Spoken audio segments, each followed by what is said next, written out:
नई दिल्ली के हिंदी भवन में वीएल मीडिया सॉल्यूशन द्वारा मधुरस का आयोजन किया गया। 4 सत्रों में विभक्त कार्यक्रम में साहित्य और समाज पर चर्चा के अलावा 3 पुस्तकों का लोकार्पण किया गया। कार्यक्रम की अध्यक्षता वीर टिकेंद्रजीत विश्वविद्यालय मणिपुर के कुलाधिपति प्रोफेसर बीएन मिश्रा ने की। प्रकाशक एवं आयोजक नित्यानंद तिवारी ने कहा, मधुरस साहित्य एवं समाज पर स्वस्थ चर्चा की एक श्रृंखला है, जिसके माध्यम से साहित्य एवं समाज के आरोहों अवरोहों पर नए विचारों का स्वागत किया जाएगा। प्रथम सत्र साहित्य में प्रेम और प्रेम में साहित्य विषय पर दिल्ली विश्वविद्यालय की प्राध्यापिका डॉक्टर आमना मिर्जा, डॉक्टर अनुराधा गोस्वामी, दिल्ली तकनीकी विश्वविद्यालय के प्राध्यापक डॉक्टर राजीव रंजन द्विवेदी एवं आज तक न्यूज चैनल के संवाददाता राम किनकर सिंह ने अपने विचार रखे। द्वितीय सत्र में त्वचा रोग विशेषज्ञ डॉक्टर गुरविंदर बांगा की पुस्तक पत्थरों पर इबारत के विमोचन में बोलते हुए बताया कि कभी न मिटने वाली वो लकीरें हैं, जैसे किताब फाड़ दो लेकिन इबारत मिटती नहीं।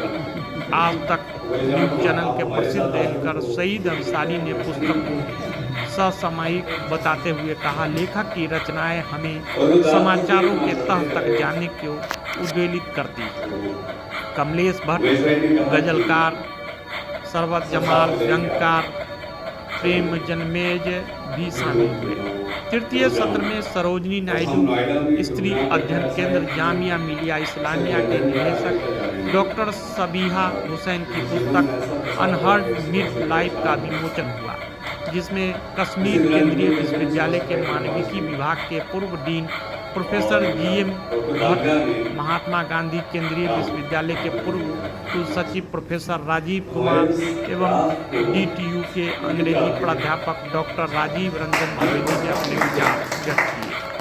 चतुर्थ सत्र में सुविख्यात कवित्री अनुराधा पांडे की पुस्तक वरेण्यम का विमोचन हुआ। इसमें वरिष्ठ साहित्यकार अमरनाथ, राकेश मिश्रा एवं राजीव रंजन द्विवेदी वक्ता हैं।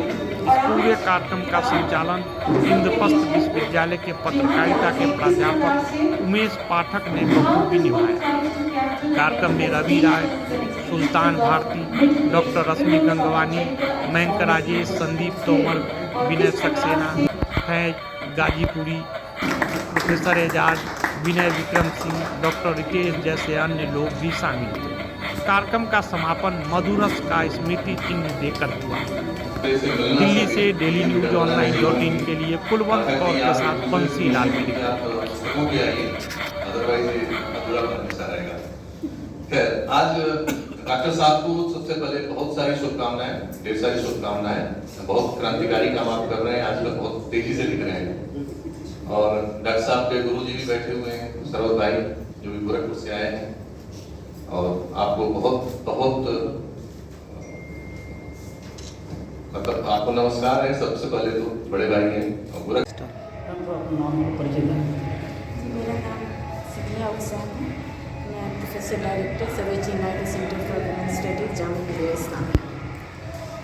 आज आपकी पुस्तक हो गई मिड लाइफ, 50-60 साल की उम्र में एक महिला का जो व्यवहार, नेचर, किस तरह से बदलाव आता है, और जो शुरुआत जो उसकी होती है बचपन से लेके पढ़ाई से लेके सुबह घर में जाना, ससुराल जाना, उसके बाद जो बच्चों में भी मसरूफ होना, वो क्या दर्शाता है आपकी 50-60 साल की उम्र का जो आपने जिक्र किया है? जी जी जी, ये किताब जो है वो एक्चुअली जो 45-40 से लेकर के बात तक 65 साल की जो महिलाएं होती हैं, उनके जीवन में जो बदलाव आता है, चाहे वो जिस्मानी हो चाहे व्यवहारिक हो, जो बदलाव आता है उसका चित्रण इस पुस्तक के माध्यम से किया गया है। और उनकी जो जो उनकी हेल्थ होती है, ओवरऑल हेल्थ होती है उनकी, वो कैसे इस एज में अफेक्ट करती है, जिसमें बहुत कम लोगों का ध्यान जाता है।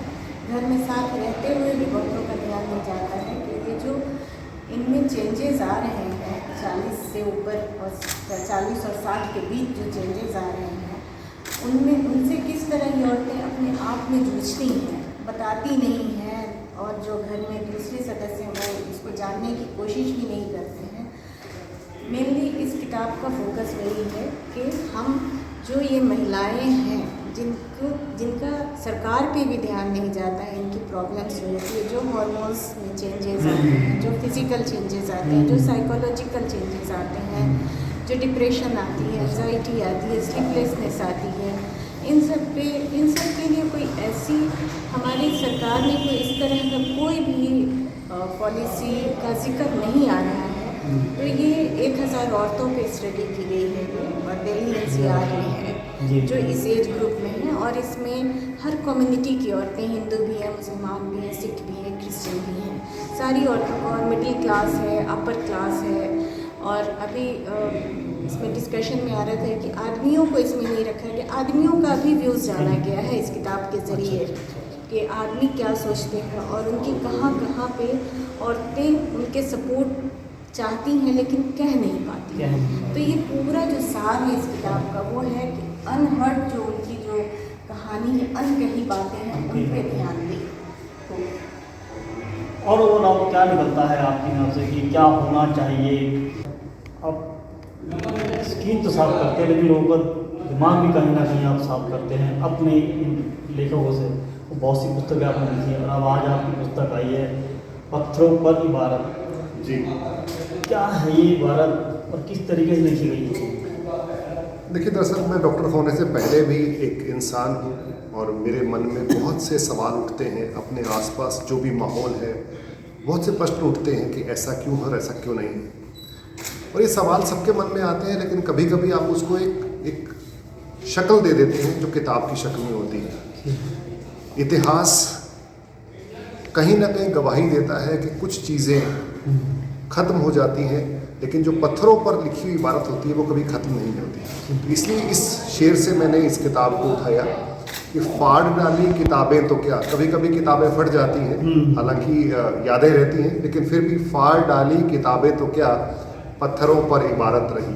तो ऐसे बहुत से सवाल हैं जो आपको झकझोरेंगे, आपको उद्वेलित करेंगे कि यार अगर ये समस्या है तो इसका हल क्यों नहीं, और कहीं उस समस्या को बढ़ाने में मेरा हाथ तो नहीं, और नहीं तो जिनको इसका हल निकालना था वो सोए क्यों हैं। यही सब सवालों के साथ ये गज़ल संग्रह आता है। लेखक के साथ एक सोच भी चलती है जी, और सोच वो चलती है लोगों के जहन में उतरती है जी। तो उस पैरामीटर को आप कैसे बांटते हैं और क्या सोचते हैं कि जब आप लिखने में आप मशरूफ होते हैं तो क्या आपके जहन में होता है कि? देखिए, मेरा अल्टीमेटली अपने साहित्य से जो मेरा एक मकसद है वो ये है कि दुनिया ने मुझे जो कुछ दिया है वो मुझे किसी ना किसी शक्ल में लौटाना है। तो मैं चाहता हूँ कि कुछ लोग जो सोए हुए हैं, चाहे वो इस तरफ है या उस तरफ, वो दोनों तरफ के लोग जागे ताकि हम एक खुशहाल समाज बना सकें जिसमें कोई दीवारें नहीं हो, ना कोई गरीब अमीर की लाइन हो, ना कोई ऊंच नीच की लाइन हो। और उन्हीं सवालों को, उन्हीं प्रश्नों को मैं एक शक्ल देता हूँ, शेर की फॉर्म में लेके आता हूँ। अब ये भारत है जी, कितना समय लगा इसको और क्या सोच रहे? बस एक मैसेज का रहा। देखिए, मेरा पिछला गज़ल संग्रह जो आया था वो 2020 में आया था। इसमें भी जो गज़लें हैं वो 81 गज़लें हैं, लेकिन ये अंत नहीं है। ये एक है कि जब वक्त मिला, क्योंकि मैं 3-4 हिस्सों में अपनी ज़िंदगी बांटी हुई है। मैं एक स्किन स्पेशलिस्ट हूँ और मुझे बहुत से मरीज़ों से मिलना होता है, मुझे अपना परिवार देखना होता है, मुझे फ़ोटोग्राफी का भी शौक़ है, और कहीं ना कहीं लेखन मेरा पहला प्यार है। तो इन सब के बीच जितना समय मुझे मिलता है, ये 2.5 साल की मेहनत है। और